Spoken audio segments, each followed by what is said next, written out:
Bonjour à tous, bienvenue sur Carture, le sujet du jour, l'assurance. Comme vous le savez, une assurance automobile est obligatoire, donc vous devez absolument assurer votre voiture et je trouve ça tout à fait légitime puisqu'il s'agit de votre sécurité et de la sécurité d'autrui. À l'aide de cette vidéo, vous allez pouvoir savoir qu'en tant que jeune conducteur, ce qu'il faut faire et surtout ce qu'il ne faut pas faire pour ne pas être piégé avec le prix. On commence tout de suite par la base. Vous devez absolument savoir et définir le plus possible l'utilisation de votre voiture. Si vous roulez 20 000 km par an, ça n'a rien à voir avec une utilisation ponctuelle ou alors pour aller voir mamie le week-end. Ensuite, vous avez le choix entre trois types de conducteurs. Le conducteur principal, le conducteur secondaire et le conducteur occasionnel. La logique est que le conducteur principal paiera donc plus cher qu'un conducteur secondaire. Donc pour les jeunes permis, commencer par le secondaire peut être une bonne solution. Il existe trois types de contrats que vous pouvez souscrire pour votre voiture. Le premier, le tout risque.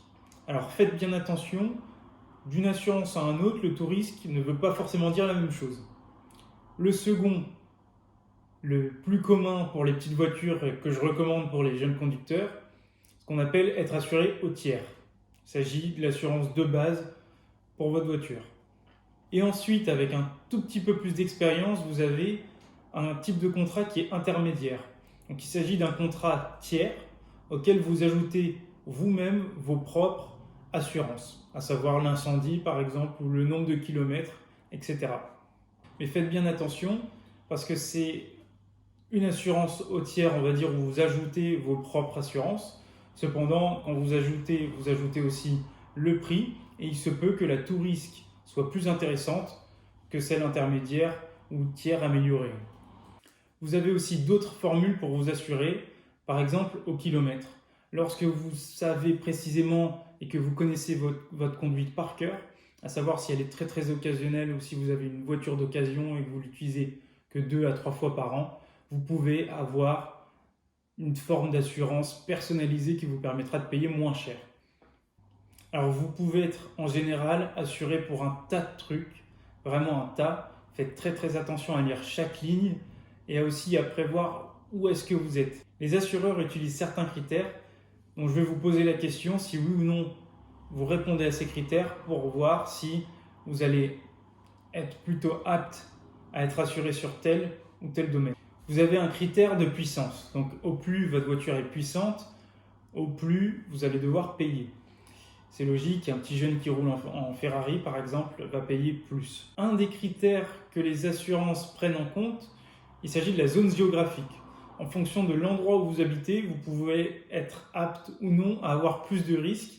Par exemple, un Parisien va payer plus cher parce qu'il a plus de risques d'avoir un accident qu'une personne qui habite en campagne. Un autre critère qui est pris en compte par les assurances, il s'agit du profil du conducteur. Lorsque vous avez une bonne conduite, à savoir que vous n'avez aucun accident. Dans ce cas-là, à la fin de l'année, puisqu'un contrat automobile dure 1 an, vous avez ce qu'on appelle un bonus. On vous récompense de votre conduite.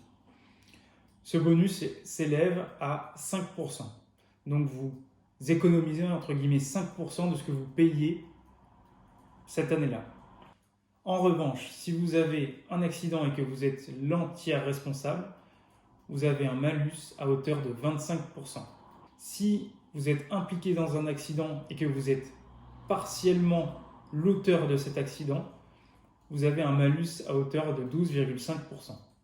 Concernant le bonus et le malus, heureusement, il est plafonné.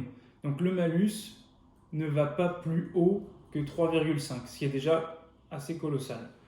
Concernant le bonus, vous ne pouvez pas descendre en dessous de 0,5, donc 50%, ce qui est déjà très correct. Donc un petit calcul tout simple, il faut à peu près 13 ans sans faire d'accident et être responsable d'un accident même partiel pour atteindre un bonus de 0,5. C'est pour cette raison que je vous conseille en tant que jeune conducteur de souscrire à une assurance automobile le plus rapidement possible pour bénéficier des 0,5% lorsque vous ne réalisez pas d'accident pendant cette année-là. Vous obtiendrez donc plus vite un meilleur bonus qui vous permettra de faire réduire votre facture. La clé pour réduire au maximum votre facture, c'est de comparer. Et d'après les informations sur Internet, la loyauté ne compte pas dans le milieu des assureurs automobiles. C'est pour ça que chaque année, je vous invite à regarder votre contrat et à souscrire ou non et à comparer les assurances les unes avec les autres afin de réduire votre facture. Merci d'avoir regardé cette vidéo. Commente si tu as plus d'informations et si tu veux me les faire partager. Je t'invite à regarder régulièrement les différents contrats d'assurance automobile dans ta famille afin d'aider un maximum de personnes.